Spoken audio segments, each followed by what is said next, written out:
The final core of the 1,000-Year Blood War is coming out soon. By the time I finish editing, it might have already started. With that said, this video has three purposes. To be an intro to Bleach as an excuse to power scale it, to dispel some very common and widely spread misinformation, and to openly mock the ones who dedicate their lives to spreading it for some sad, pathetic reason. Once the anime starts again, this research will have lasted a full year. I have heard every argument from reasonable to ridiculous, and there is nothing new under the sun. There will be fake names and profile pictures, as I will never condone doxing and or harassing. Well, one of these guys said he's cool with it, but don't listen to him. A quick aside before we begin. With many franchises, and particularly with shonen manga, it's important to know how to prioritize sources. There are three main categories of sources, with the first being primary. This is the main story itself. For Bleach, it's the manga. Whatever happens in here supersedes all other sources. Then comes secondary. Anything in the story that is not created by the original author themselves. This would be Bleach's anime, movies, video games, and light novels. Anything exclusive to these cannot be accepted unless it has no contradiction to the primary source. A notable exception would be Bleach's anime adaptation of the 1,000-Year Blood War, as Kubo is directly involved and has written a metric ton of new content he couldn't fit in the first time. For context, he was practically dying all those years ago and had to rush it. Last is tertiary. This is supplemental material like interviews, merchandise, or in this case, databooks. This is mostly sources meant to satisfy the sort of fan who hyperfixates on every little detail, and are almost never created by any of the authors, even if it has their name on it. As with secondary sources, nothing contradictory to the higher categories can be accepted. With that out of the way, let's start with the most damaging lie.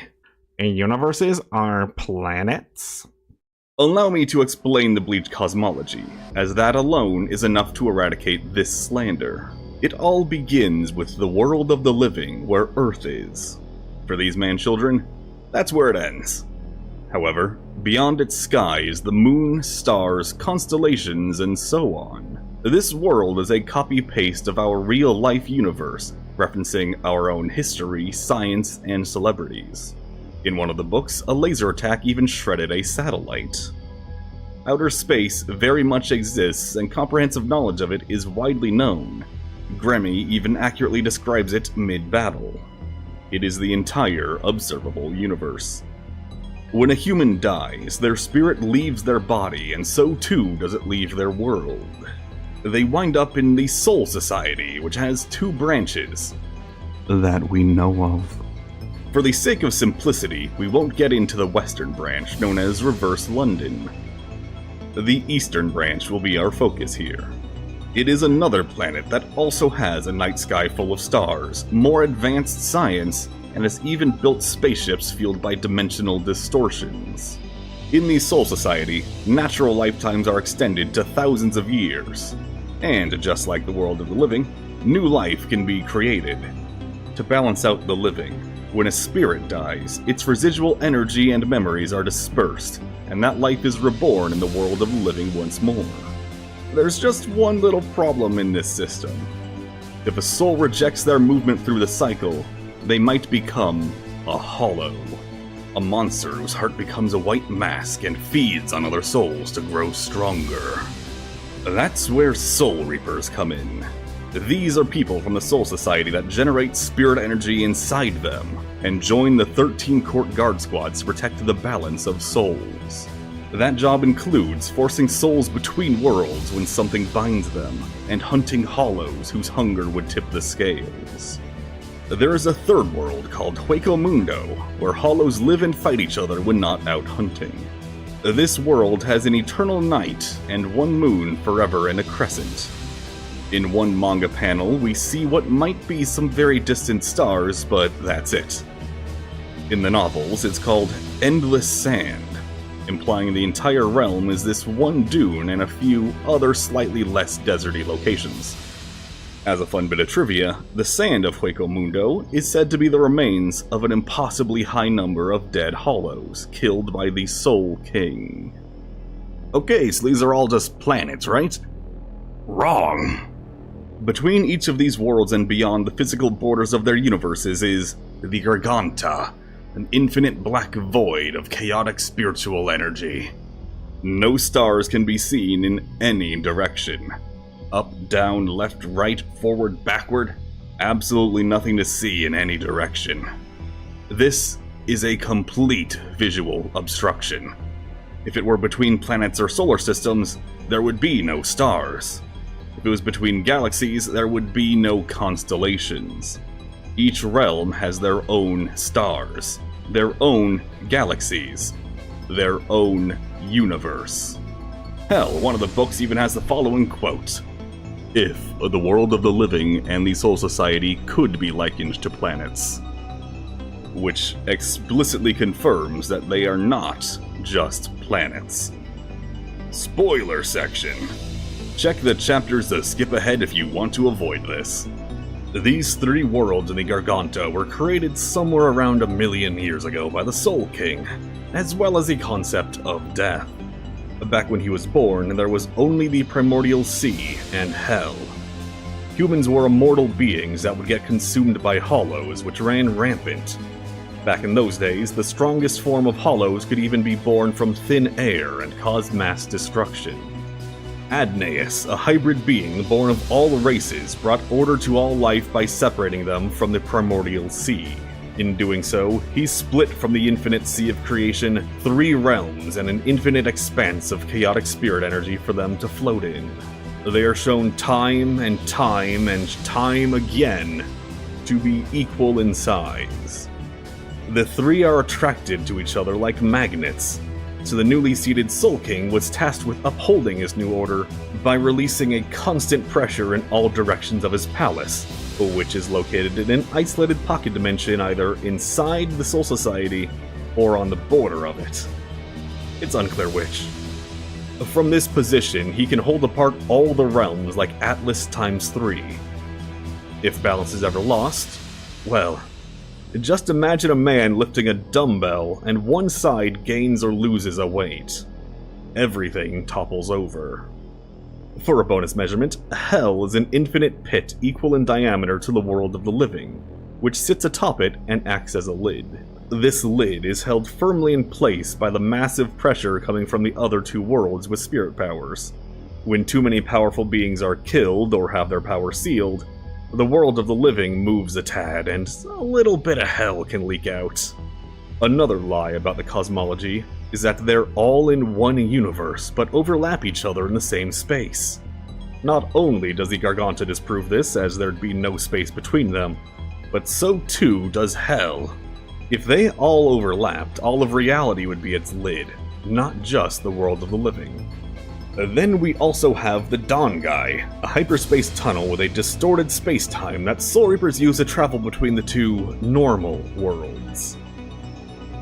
Hollows have the special power to effortlessly pass through the universe borders and travel through the Garganta much, much more efficiently than anyone else.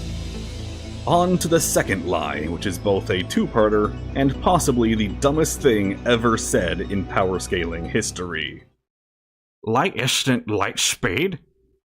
The purpose of this lie is to say, this thing that keeps happening directly in front of me isn't happening! It's so these featherless bipeds can say their dad can beat up your dad, instead of being objective. Our main man is Ichigo Kurosaki, a human who can see ghosts and one day gains the power of a Soul Reaper. Only a couple months in and before any training, he does this. That is called a Sero. It's described as an intense beam of spiritual light. He saw it coming and blocked it. This tracks as, 1 arc later, his rival Uryu travels fast enough to leave his shadow behind. Let's do some middle school level math. Uryu is 171 centimeters tall. He wound up 855 centimeters from the incoming attack, exactly 5 times his height. Now stay with me here, for his shadow to stay That means sunlight hasn't traveled a single Uryu of height yet. So moving 5 Uryus away before light can travel 1 Uryu means... If you're one of these Schmeagle lookalikes, you'd say, But no, he's only faster than sound. Before saying, and I quote, light isn't light speed. Yeah, that wasn't hyperbole. The title of this section is a quote. Well, maybe this is a one-time thing. There's always outlier feats that don't make sense, right? Well, Bleach's very own Sashomaru did the same thing. As a child. Double outlier? Swordsmith extraordinaire too. He was even laying down when he did it. Okay, it's... The hollow Aaron, who works on vampire logic, dodged the sunlight pouring in through a hole in the wall. The stupid sauce enthusiasts say, no, he heard the wall break and was already in the light before he moved. And yet he had a big old shadow on his back right where the light should be. And still not enough. This man who tattooed a 69 on his face saw and dodged a beam of light after it was fired at him. But... Dust Lady too. That's not... And 2 ninjas. Stop! Plus innumerable times a Sero gets dodged. Stop! Ichigo even had enough time to see it coming, check his surroundings, and turn back to block it. Listen! And Hat Captain dodging beams of holy light. But... He even moved faster than that light could erase the shadow he was hiding inside. 500! And the Vor fan dodging the light of evil Jesus. 500 times the speed of sound is considered fast! Here's where we go on a tangent. A spoiler tangent. A tangent of spoilers. The one who says their sword moves 500 times the speed of clap is known liar Gin Ichimaru. He admits only 14 chapters later that he lied about the speed of his sword to lure his prey into a false sense of security. Maybe he was telling the truth that time. He's an assassin and his target was only a block or so away. That would be no trouble in other settings, but this entire arc shows many times that sound travels very well. Characters keep talking to each other across far distances, making it very likely that everything Gin says has the potential to be overheard. Breaking his lie could blow his cover. Add in the fact that his target could no longer be sensed with spiritual perception, and you have yourself no reason to suddenly be truthful. Then comes in the nonsense argument that Ichigo should be able to call bullshit, as everyone should know exact speed measurements just by seeing them, even in the middle of a fight. This is easily countered with a simple 1-2 punch. First strike. Ichigo himself shows he doesn't understand that he moves faster, instead thinking his enemies just start moving slower. This is supported by the very common depiction of super speed appearing as normal speed to the one using it. Second strike. I assigned a short test to the ones arguing this. As alleged power scalers, it should be no problem to back up their claim. I compiled 11 video clips of various speed feats and asked for quick, ungoogled answers.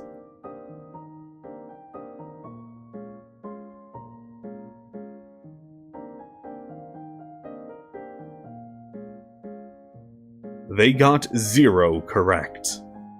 Without a pre-measured frame of reference, it's very hard to determine speed with sight alone. There are 2 mini-slanders for this part. The dumber of the 2 is, nicknames are literal. Yes, really. So, there's this grown-ass delinquent who says he used to be known as Lightning Fast Tenjiro. That's it. Welp! I guess Mark can't be hurt. Burter is faster than Goku. Both of these Sonics max out at Mach 1. And Ahsoka is a pair of goddamn scissors. According to their own logic, each and every name I call them in this video should be considered canon. Let's have some fun with these furries that even other furries think are a bit much. The slightly less dumb mini-slander is, spiritual light isn't light. This is a pitiful attempt to say no feats actually matter because they can headcanon. The headcanon in question is that all spiritual phenomena have mass. Therefore, nothing spiritual can be faster than light. To be clear, there are absolutely 0 sources in the manga, anime, light novels, databooks, or Kubo's Club outside that say everything has mass. 100% a headcanon. What they use for their argument is this one description from a light novel saying that a stronger Sero has higher density. A Sero, which is already established in the novels and databooks as being light, an energy. They failed to put 2 and 2 together and realize that energy has density. This includes real-world light. They then follow up and baselessly claim that no light could push things or destroy rocks. Well, light does exert force and carry momentum. It's how NASA's solar sails work. As for the destructive potential of light, this leads to the dumbest thing these brain-worn victims have ever said. Real-world lasers are used to slice through metal. When presented with this fact of life, they turn right around and say the infamous quote, "Light isn't light speed." One of them even went off on the most semantic-driven diatribe the world has ever seen, by saying that light isn't light speed because it travels 99.9998% the speed of light in an atmosphere, which should totally invalidate anybody moving many times faster than 99.9998% the speed of light. It's a shame that guy died of ligma. That same guy, currently in the Soul Society suffering from secondes, said that this spell directly called a beam of light in the primary and tertiary sources isn't the speed of light, because it's a rectangle. Yep. Apparently light cannot form geometric shapes without slowing down, according to this guy. He insists that light that travels from top to bottom in a perfectly straight line is actually bending. Perhaps he simply decided to debate while suffering a stroke.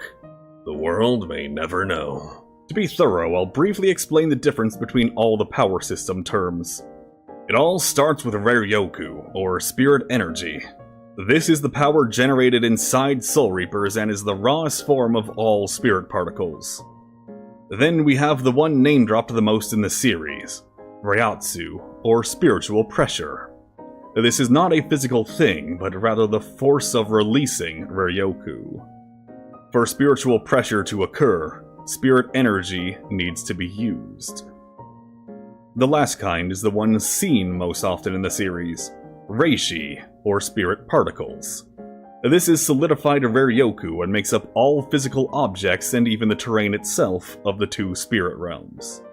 Its equal and opposite in the world of the living is Kishi, or physical matter. Funny thing is, this all sounds fantastical until you learn the meaning behind the most famous math equation on Earth. E equals mc squared. Energy equals mass times the speed of light squared. According to Einstein, all mass is simply energy at rest. I won't get any deeper into this here, but if you want to, look up mass-energy equivalence.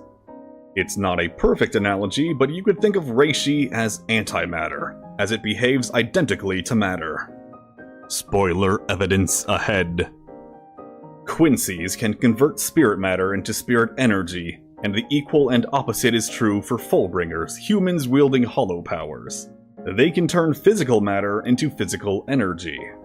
Quincies and hollows are natural opposites, as Quincy power has an annihilation effect on hollows, much like matter has on antimatter, while hollow power poisons Quincies. This is all important because one argument from ignorance claims that this one databook saying a Sero is an intense beam of spiritual pressure means it isn't light. Let's reread that with the words replaced by their definitions. Sero is an intense beam of the force of releasing energy. Add in the definition of a beam, and you have an intense light that carries a great force, which tracks quite well with what's been already established. To sum up this whole section, I've come to the conclusion that these sentient swamp bubbles are completely incapable of understanding any series that doesn't talk like a power scaler. They can only comprehend things if the show pauses the action to have someone explain the exact details of every little thing. Except they hate when their own favorite does that, falling back on databooks that contradict the manga. There is always an equal and opposite reaction, so super speed leads us to the next lie. Bleach characters died of fall damage. The evidence is this quote of Ichigo worrying about a fall from a mile up while beat to hell and carrying a small child, and this flamboyant man saying he'd die if he fell from this place. And that's it. That place, mind you, is a no-fly zone above 72 barriers hot enough to kill evil Jesus. At that point, it's not the fall and certainly not the sudden stop that kills you. It's the thermonuclear explosion. So, just to be charitable to these guys whose faces are too small for their heads, let's see how many Bleach characters have died from falling. Cue the montage! I lost my balance and went over the railing 20 stories down. Suddenly I was dead. That's it. One ordinary human died by falling from a balcony.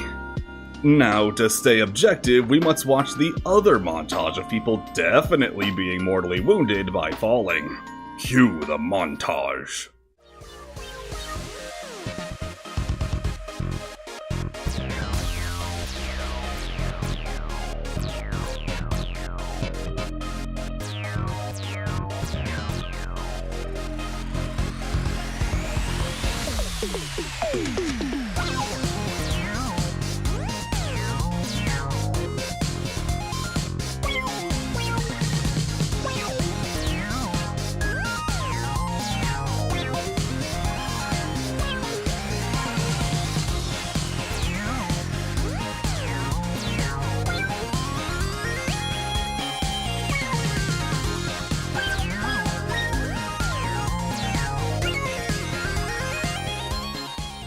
Just kidding, they're barely harmed.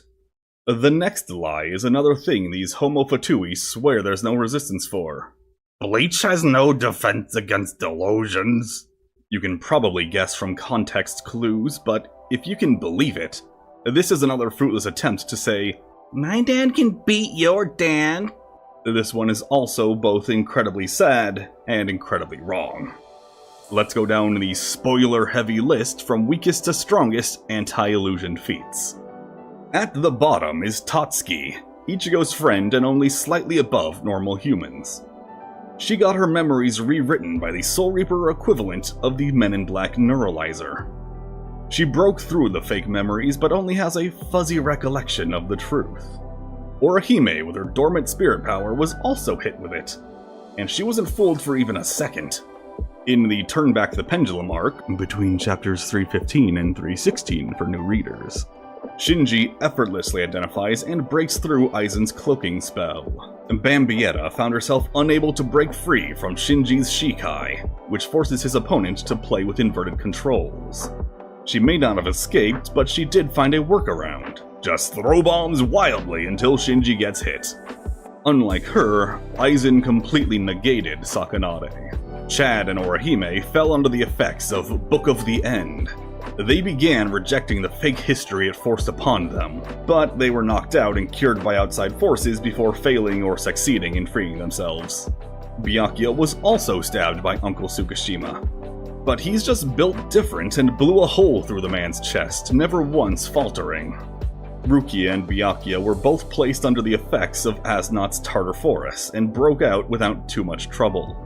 Yuabaha saw clear flaws in Aizen's Kyoka Suigetsu, cutting off Renji's arm and Ichigo missing the limb instead. Ichigo wearing Renji's bone ropes, and Zangetsu having the exact same cracks as Kyoka Suigetsu. However, he failed to act upon his own senses. Unohana, on the other hand, unconsciously identified flaws in the same ability, and actually acted upon it. This leads into Slander 2, Electric Boogaloo. Kyoka Suigetsu is basic and only works on 5 senses. With the exception of Chad, Orihime, Tatsuki, and Bambietta, everyone on this list is under the effects of Kyoka Suigetsu's perfect hypnosis, and has not broken out. Even knowing you're in it and seeing flaws does nothing to free oneself. There is only one person who has found a workaround: Azashiro from the novels. His power is basically a counter to it. He can alter his body to merge with his surroundings. While he was possessing the entire country-sized Seirete, he witnessed one of Aizen's early castings and fell under its hypnosis. He spent the next 2 days altering his body to bypass the fake senses Kyoka Suigetsu gave him. He never broke free, only isolating the effect. As for there only being 5 senses it controls, it works on every known sense in all of Bleach. We see direct showings of it altering the traditional 5, sight, smell, taste, touch, and hearing, as well as sense of time, spirit energy sense, also known as Reikaku, and future sight. That last one isn't even a sense Aizen has. As he explains in the later chapters, his power has evolved to the point where he does not even consciously decide on the illusions anymore. So 8 senses at minimum. There are more, however, if we give hollows the special senses their animal forms would likely provide them. This includes at least electroreception from Haribel the shark, echolocation from Ulquiorra the bat, magnetoreception from Abirama and Saruchi the birds, hygroreception and campaniform sensilla from several insects, infrared reception from Sungsun the snake, and slit sensilla from Roka the spider. Then there's the various unnamed senses from plants, which come from Xylopero. Also whatever senses Baragon the skeleton has. Doing some basic addition takes our 8 minimum to 15 plus. Aizen kept them all under his perfect hypnosis. I'm going to add in a mini slander just to make fun of this one guy. Reikaku is actually just the 5 senses. As this part isn't spoilery, I'll take the moment to explain the sword-based power system. Don't worry, this does have to do with the slander, just bear with me. Every Soul Reaper is assigned a base-level Zanpakuto, a sword that can manifest the user's soul. All trainees carry around a dormant one, known as an Asauchi, imprinting on it their very identity until they are capable of awakening their true powers. This awakening unlocks what is known as Shikai, where the Zanpakuto transforms to mirror its wielder's outward persona. With enough self-actualization, the final stage is unlocked. Bankai. The truest expression of who you are. Back to Reikaku and why it's an independent sense. This blind man's Bankai creates a zone where everyone inside loses all senses but touch. No sight, hearing, smell, taste, or spirit sensing. Only touch. So that takes out 1 of 5. Maybe it's one of the remaining 4? That's where this scene comes in.